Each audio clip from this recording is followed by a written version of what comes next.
Welcome to Write Your Book in a Flash with Dan Janal, the only podcast where you'll learn how successful people just like you have grown their businesses, expanded their influence, and made more money by writing a book. On each episode, you'll learn the inside secrets to help you create a book that can serve as a powerful marketing tool to skyrocket your business. I'm your host, Dan Janal. I help thought leaders, business executives, and entrepreneurs write their books. To find out more, go to writeyourbookinaflash.com. Welcome, everyone. I'm delighted to welcome my old friend, Patricia Fripp. How are you? I am wonderful and always thrilled to talk to you, Dan. You were the first person who taught me anything about the internet. Well, thank you. We do go back a long way, and I remember you as being the first female president of the National Speakers Association. You are almost the godmother of the entire speaking industry. I remember seeing you at NSA conferences where I could not even say hello to you because you were mobbed by fans who were asking you for all sorts of questions. But for our audience who may not know about you, why don't you give us a little snapshot of how you developed your speaking skills? Well, if you had met me, Dan, when I was 12 years old, I was growing up in a small town in England. My father was a successful entrepreneur, and I vividly remember being in my father's office on a Sunday because we lived above my father's business premises, and I was flicking through the Sunday newspapers, and I was looking at the news of the world, which is rather a tacky newspaper. And there was a picture of a movie star. And in those days, of course, if you got off a plane, you would walk down to the tarmac. So she was standing in the door of the plane, posing, and she had this wonderful suit and mink coat. And I had a flash. It was almost as if there was a jolt of electricity went through my body. And I knew one day I am going to have a life where I'm wearing glamorous clothes and mink coats, and I'm going to be traveling on planes around the world.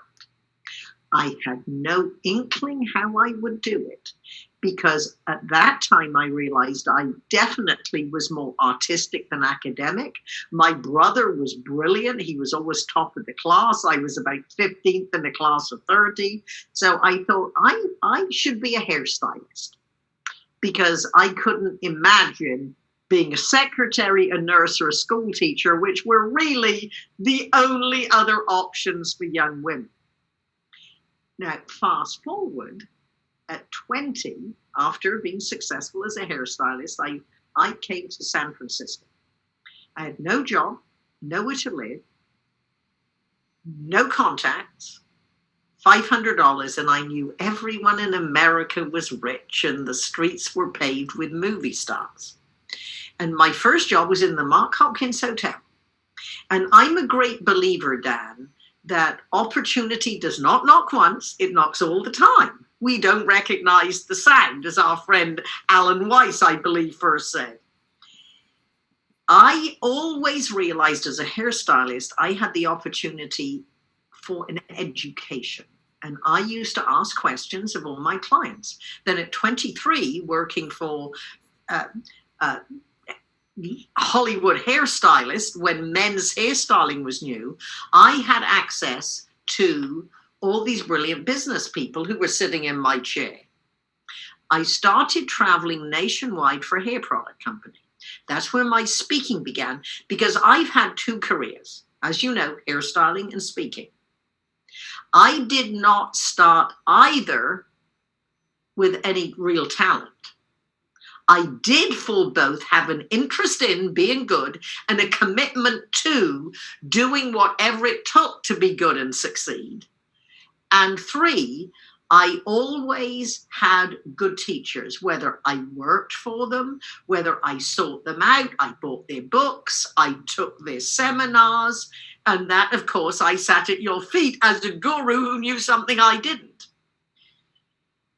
And that's what it takes. There's answers to how to be good at anything if you have, and it's beyond an interest. Everyone has an interest.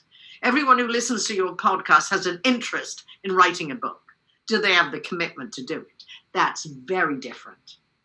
And there's always help. So, of course, once I started speaking, Then I attended, I believe, 42 NSA national conventions and winter workshops. Even before NSA, I attended every seminar I ever heard of with my best friends from the Dale Carnegie course, because you always have to associate with ambitious people. It's gonna, when you have, if you're writing, which is the main focus here, you do not want to surround yourself with people who said, oh, come on, what do you think you can write about? You got nothing to write about. You're not very interesting. No, you want people who encourage you. Of course, you've got a message. And yes, let's find a unique way of saying it. So I sought out the help that was there. I hired speech coaches, never knowing that one day I would be one. So I would say, I learned from others. I absorbed myself in what I was interested in. So not every speaker and speech coach has attended 10 screenwriting classes. Not that I have the talent or the interest, but you know, Dan, that Hollywood knows how to tell a good story. So whether you are a writer or a speaker, you can learn from Hollywood principles what will make my story of speech better. So that is a summation of 40 years of studying speaking. Actually, 43. But who's counting? But thank you very much for that snapshot of your incredible life. You've helped many, many speakers tell their stories effectively. Today, we're going to focus on how people who've written books, business books, can turn their books into a speech, whether it be a keynote speech or a breakout speech at a Zoominar or an in-person speech. Because a lot of people say, well, I've written a book and either I have 22 chapters, I have 22 wonderful points, how do I get them all out there? That's question number one. Or, I love them all, they're all my babies, 22 wonderful ones. Or, my stuff is really dull and boring and, why would anyone want to listen to me? So with those two overarching questions, I will leave them to you and wait for your wonderful answers. Every book, as every speech, every TV show, every movie, is built on a premise, a big idea, a central theme, the dominant thought. So if people come to me for coaching, while they're writing a book, I usually say, it's difficult to focus on both at the same time. So why don't you finish your book? And you don't have to wait till it gets published. But once you know what's going in the book, then we are going to take the same premise or central theme. At least if this is a how-to book, a business book, which I think is more your market rather than a thriller, which I love to listen to. So the big idea? So it might be, help, I have to give a speech, or yippee, I want to give a speech. So it's, how do you create a masterpiece speech? So you would look within your 22 chapters or 13 chapters, and you would have to think, what are the basic necessities? So if it were everything I know about speaking in a book, then my speech would be, probably, here are 5 principles that will make your speech better. Now, I might have 22 chapters, but I have to pick 5 ideas.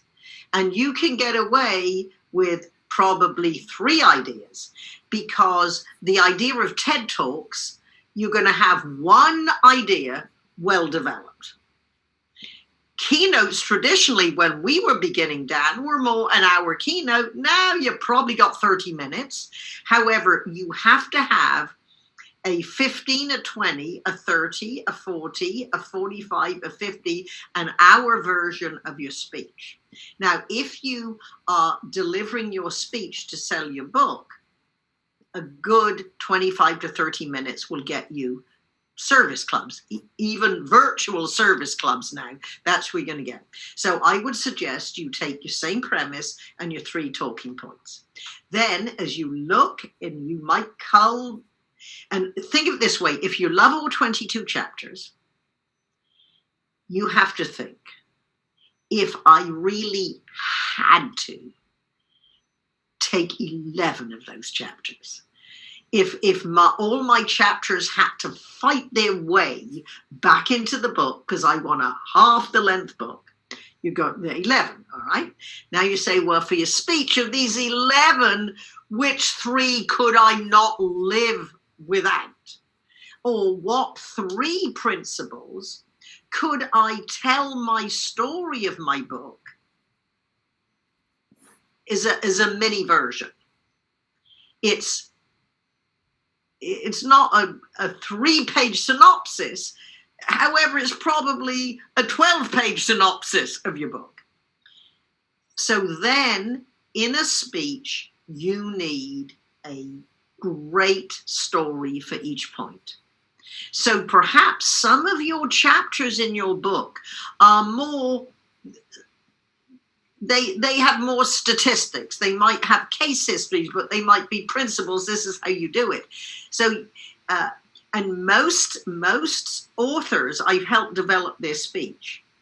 I say, you got to reread your book. You got to scan through it, because usually by the time they edit it, they proofed it, they had it published, they're sick of it. And if I've just read it recently, I can remember what's in it more than them. So I see you just need to scan through and circle all the best stories. And then you think, all right, so I have the central theme of the book. I've got my 3, maybe 5, in case they give me longer, absolutely best ideas and the chapters that it come from. Then what are the best stories? And I would say if you're given a speech, it would be better to have 3 of your 22 or 11 favorite chapters and give 2 to 3 stories with each one. Now, as you introduce one idea from your book, you need a simple formula that you follow. So you introduce one idea. I call them points of wisdom. Now, your points of wisdom have to prove your premise. In other words, if mine is, you can create a dynamic speech, every one of my talking points. So this is the first way you're going to create a dynamic speech, a second way to create a dynamic speech, the third way. Each talking point of wisdom, has to, of course, answer the question of, hey, I bought this book, now I'm going to learn how to do something. So you introduce the idea, then maybe you need an explanation. What do you mean by that? And then you're going to give me an example using this idea. And then you might think, well, this is an example of how a writer developed their first speech. Now, my second example could be, now he is a corporate executive who was known for his good presentations, and he was thinking of retiring, so he wrote a book around how he turned around 3 companies. So I got one point and illustrated with 2 different points of view. Now you might also add a story of, now this is how I developed this idea. So if you're going to do that, it would be, this is the idea, this is an explanation, this is how I developed it, this is this example, this is a second example. And if you're really going to write a speech on your book, this is the action you take. Then the second one, second idea, same formula. Does it need an explanation? How did you discover, incorporate, or improve it? Another, case histories. Now, again, if you have a short speech, let's just say you have a 20-minute speech, you're going to give you 3 ideas, then it's better to tell the story of your 3 or 4 or 5 principles through the eyes of 2 different characters. Because, of course, if you want to prove my techniques work, I don't care who you are. You can be in sales, you can be a leader, you can be an entrepreneur, you can be a consultant.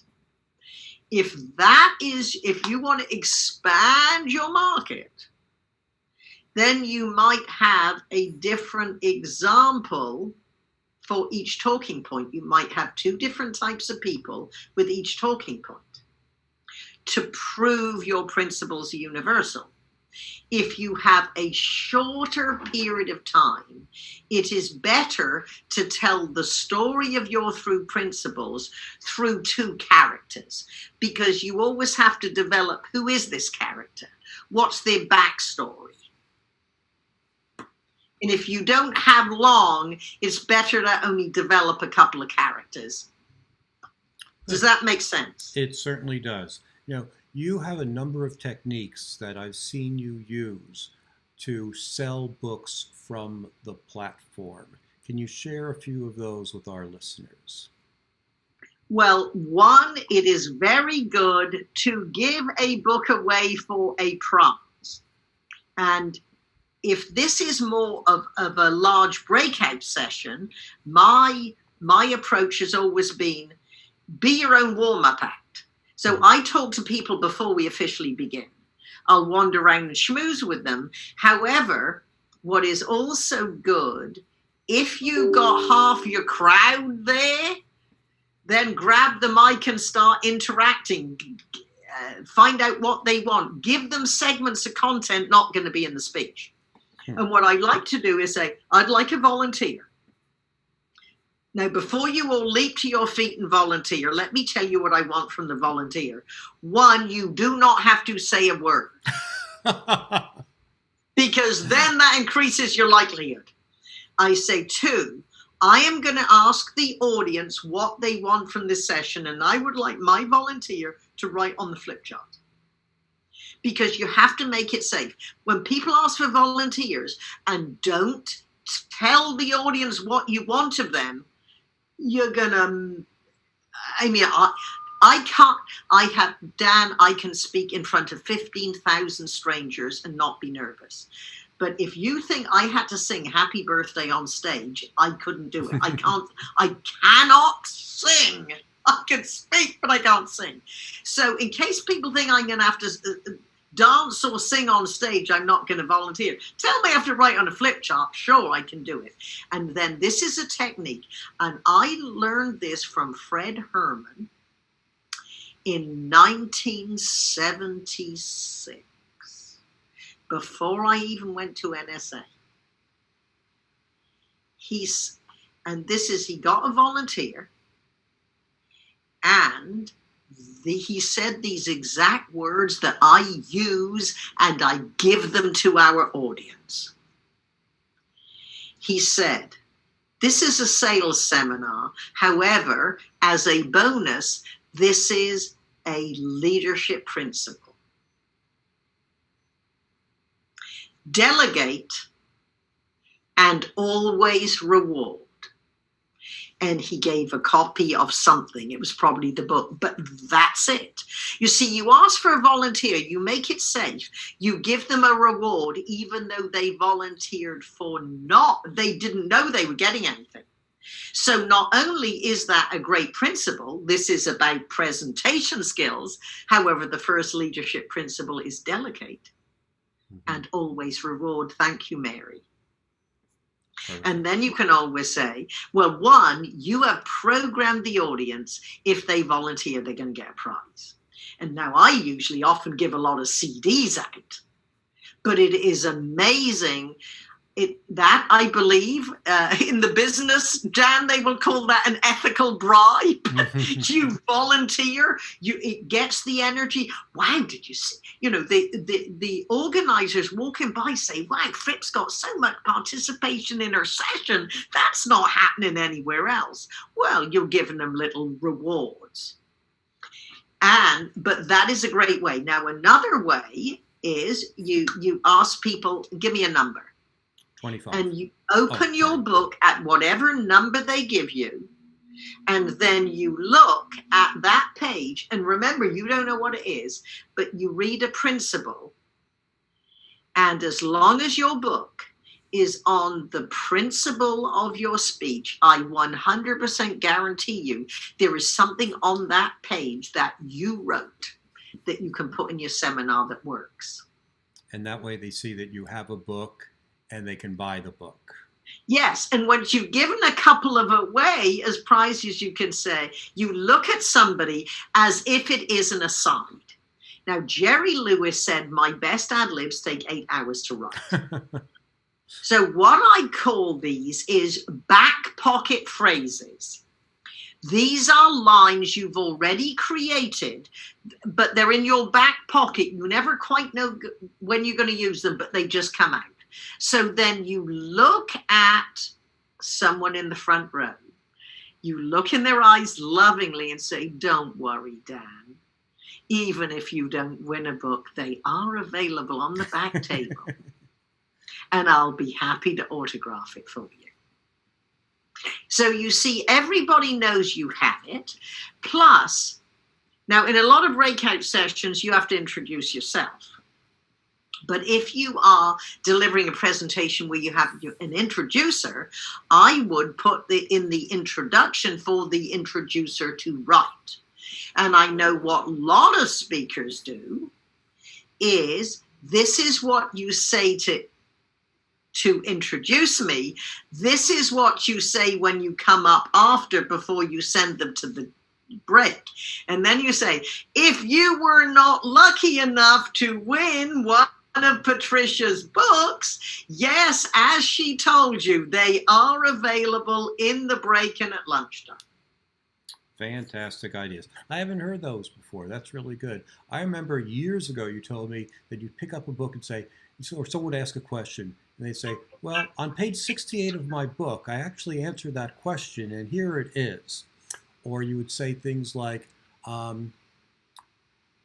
I coach, when I was coaching someone on this, or when I was helping this person with this project as a consultant, and that way they would know that you are a coach or a consultant or a speaker or a trainer. And I thought that was brilliant. I teach my clients that all the time, and I owe that to you, so I thank you very much. Patricia, do you have any final tips on how a business writer, consultant, coach, speaker can turn their book into an exciting, dynamic speech? I would recommend that they read, I would recommend that they record the audio version of their book. Why is that? One, because it's another product to sell.